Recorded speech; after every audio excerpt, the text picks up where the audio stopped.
বিরুদ্ধে রাশিয়ার নতুন হামলা শুরু হয়েছে। যদিও পশ্চিমা মিত্ররা আজ থেকে ৩০ দিনের যুদ্ধবিরতির আহ্বান জানিয়েছিল, জার্মানি সতর্ক করে বলেছে যুদ্ধবিরতি না হলে রাশিয়ার বিরুদ্ধে নতুন ও কঠোর স্যাংশন প্রস্তুত করা হবে। ইউরোপীয় নেতারা এবং মার্কিন প্রেসিডেন্ট ডোনাল্ড ট্রাম্প এই যুদ্ধবিরতির প্রস্তাব সমর্থন করেছেন।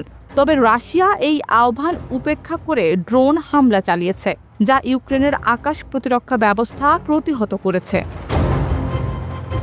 রাশিয়া গত রাতে ইউক্রেনের দিকে 10টি ড্রোন হামলা চালায়, যার সবগুলো ইউক্রেনের আকাশ প্রতিরক্ষা বাহিনী ধ্বংস করেছে। ইউক্রেনের পররাষ্ট্রমন্ত্রী আন্দ্রি সিবিহা জানিয়েছেন, রাশিয়া যুদ্ধবিরতির প্রস্তাবকে পুরোপুরি উপেক্ষা করছে এবং তাদের হামলা অব্যাহত রেখেছে। এমনকি সামরিক বাহিনীর উপরও আক্রমণ চলছে। এদিকে ইউক্রেনের প্রেসিডেন্ট ভলোদিমির জেলেনস্কি বলেছেন, তিনি রাশিয়ার প্রেসিডেন্ট ভ্লাদিমির পুতিনের সঙ্গে তুরস্কের ইস্তাম্বুলে সরাসরি বৈঠকে বসতে প্রস্তুত। তবে শর্ত হলো যুদ্ধবিরতি অবশ্যই কার্যকর হতে হবে। জার্মানির সরকারি মুখপাত্র স্টেফান কর্নেলিয়াস বলেছেন, সময় ফুরিয়ে আসছে। যুদ্ধবিরতি না হলে ইউরোপীয় দেশগুলো নতুন স্যাংশন প্রস্তুত করবে। জার্মানি, ফ্রান্স, যুক্তরাজ্য এবং পোল্যান্ডের নেতারা গত শনিবার কিয়েভে একত্রিত হয়ে এই যুদ্ধবিরতির প্রস্তাব দিয়েছিলেন। তারা রাশিয়ার ব্যাংকিং এবং জ্বালানি খাতে কঠোর স্যাংশন আরোপের হুমকি দিয়েছেন। তবে রাশিয়ার পররাষ্ট্র মন্ত্রণালয়ের মুখপাত্র মারিয়া জাখারোভা বলেছেন, এই যুদ্ধবিরতি কেবল ইউক্রেনকে পুনরায় সামরিক শক্তি সঞ্চয়ের সুযোগ দেবে।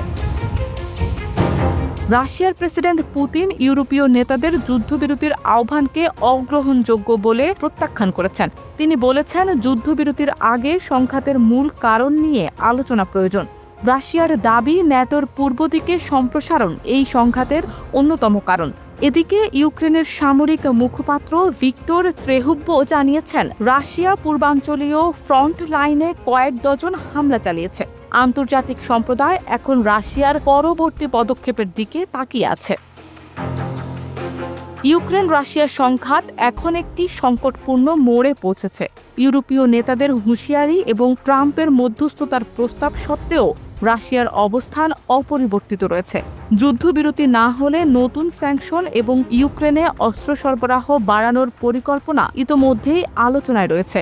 তুরস্কে সম্ভাব্য শান্তি আলোচনা এই সংকটের দিক বদলে দিতে পারে। তবে সবার চোখ এখন পুতিনের পরবর্তী পদক্ষেপের দিকে।